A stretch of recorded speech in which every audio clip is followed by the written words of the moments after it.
You guys have been absolutely loving all of the Minecraft 1.20 update videos, so without further ado, here are 15 additional features that you can expect to see in the Minecraft 1.20 Trails and Tales update. Alright, so starting off the list of new features coming in 1.20, we have some more redstone capabilities. Redstone will be getting a huge buff in this update. This right here is a brand new Calibrated Sculk Sensor block that can be crafted using 3 amethyst shards, a Sculk Sensor, and you'll get the new block type. Now, if you guys watched my other video, you'll know that jukeboxes now output a redstone signal. And for the new Calibrated Sculk Sensor block, depending on the strength of that redstone signal that is connected to the input side, as you can see, there's a purple line connected to the redstone. This is the input side. Whatever the strength is, it will only sense these lists of vibrations on screen. So 1 to 15, 15 being the max redstone strength and 1 being the weakest. These are all of the different Minecraft in-game vibration sounds that the new Calibrated Sculk Sensor blocks can listen to. Now, as an example, if we put in Pig Step, it has a strength of 13. The sensor detects it, but anytime I break a block, as you can see, there is nothing being sensed. So anytime I place a block, there is a redstone output, but anytime I break a block, because there are different vibration types, well, this block doesn't pick it up. And if we switch the order around, placing it doesn't give off any frequencies, but breaking does.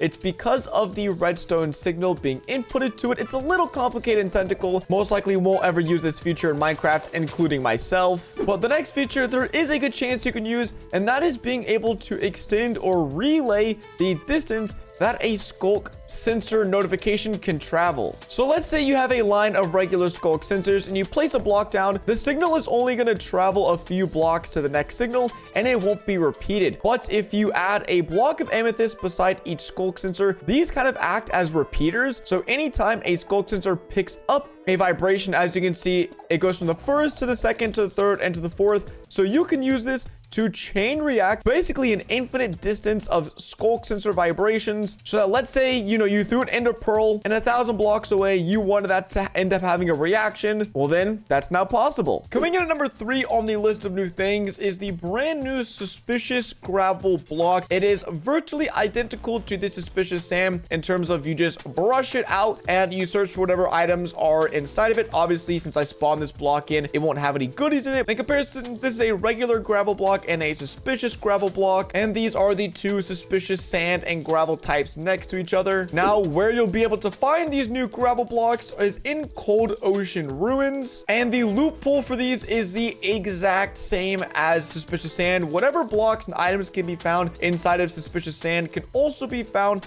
inside of the suspicious gravel found in cold ocean ruins. And a little bonus is, in these you also get a nice chest that can have some pretty good goodies inside of it. Now, if you're a fan of warm ocean ruins, well, then you're in luck because suspicious sand has been added to these. So you get gravel in the cold ones and suspicious sand in the warm ones. And once again, usually brush, hunt for the suspicious sand blocks, and see if you can test your luck to get some of the new pottery shards that I'll be talking about in just a second. Before we can talk about the shards, we need to talk about additional ways you can find these shards. One of them being the brand new trail ruin. Now, this is a brand new structure in Minecraft, and it goes within the archaeology section of the update. And you're thinking, wow, this looks pretty small on the surface. But once you go underground, you'll quickly realize that this thing is chock full of random block types like mud blocks, glazed terracottas. You've got regular gravel, sand, and dirt, and as you go on, the block types just keep on going. It's a pretty big underground snake that leads you on a treasure hunt. And just for example, if you were to do this for yourself, trying to explore one of these, you kind of just dig around, and it's very obvious where this trail is trying to lead you. As you can hear, I'm breaking suspicious sand along the way on accident because I'm just kind of flying through things. But you almost go through different layers and types of blocks. But I think this feature adds a whole new layer of exploration into the Trails and Tales update. Now, I mentioned brand new pottery shards, and there are an absolute ton of different decorated pottery shards that can be made. These are all 20 of the brand new pots, and you can recognize things like skeletons, the new sniffer, that's the warden, there's hearts, a broken heart. There's tons of different decorations you can make now with the available different pottery shards that can be found in the new archaeology portion of the update.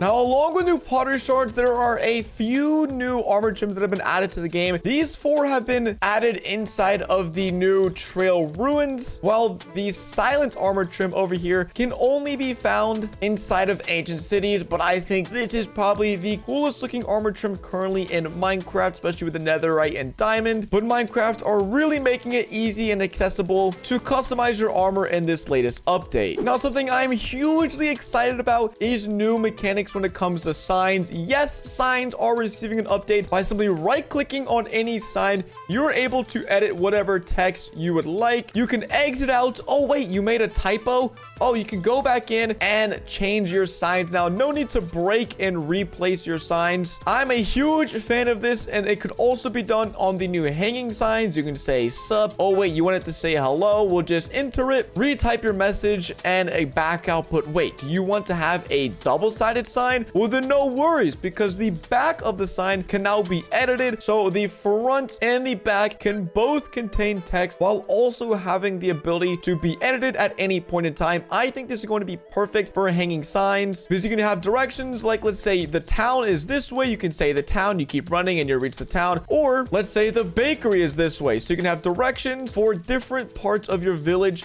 on hanging signs, which I'm definitely going to be incorporating into my builds. Now, everyone knows about the brand new sniffer mob coming in this next update, but Minecraft have just recently added the Sniffer Egg, which when you, wow, that is huge. That is my first time seeing it. But once you place it on the ground, you can now see the way in which these new mobs are going to spawn. Now, there are some interesting mechanics with this. Minecraft has said that if you put a Sniffer Egg on top of a moss block, it'll take around 10 minutes for this to hatch, but if you place it on any other block, it'll take around 20 minutes. And this should speed up Minecraft's in-game timer to show which one actually spawns first. A few moments later. Okay, it looks like I was wrong, and game rule ticks and updating the tick speed won't actually do anything, but just trust me, it takes 10 minutes to hatch on a moss block and 20 minutes on any other block. And if you're wondering how you can get your hands on these new Sniffer Eggs, well, they have been put inside of warm ocean ruins. Minecraft did not make it clear if it was inside the chests or if you have to go looking for suspicious sand at these ruins, as that is previously how Sniffer Eggs were unearthed. I'm assuming you'll be able to find them in the suspicious sand. Oh, well, there you go. There's a Sniffer Egg. We just got one inside of the suspicious sand. That was a whole lot easier than I thought, and so they are probably not located inside of the chest in these warm ocean ruins. Now, once you're able to get your hands on 2 Sniffer Eggs and they both hatch, well, how do you breed these fellas? With using 2 torch seeds, they'll be able to then breed and give you more Sniffer Eggs without you having to go and actually search for them. Sometimes it can take a little bit long for them to actually breed and give you the egg. And well, it's funny, while we're waiting for these guys to breed, they just found a new pitcher pod, which is the seed for the new pitcher flower. Okay, these guys are being really stubborn. Okay,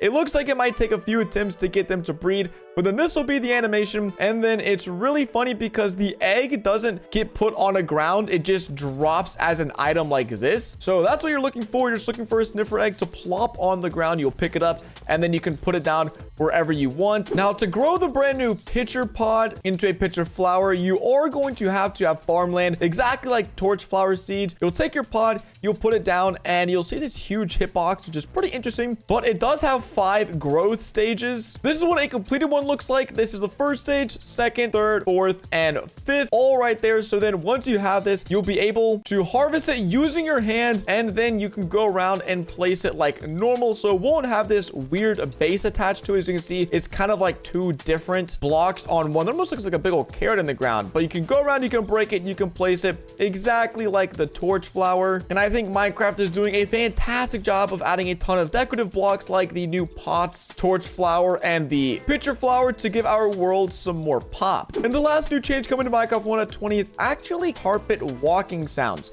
So now, instead of just hearing the carpet whenever you walk, what they've done is they've layered the sounds. So whatever block the carpet is on top of, you're going to mainly hear the carpet sound, but as a secondary sound with a decreased volume and pitch, you should hear the block underneath the carpet that you're walking on. So you should be able to hear me walking on grass a little bit. And then same thing, I can hardly make out the fact that I'm walking on wood, but if you place 2 carpets on top of each other, it'll be carpet on carpet, which just sounds like normal carpet. And then this right here is stone.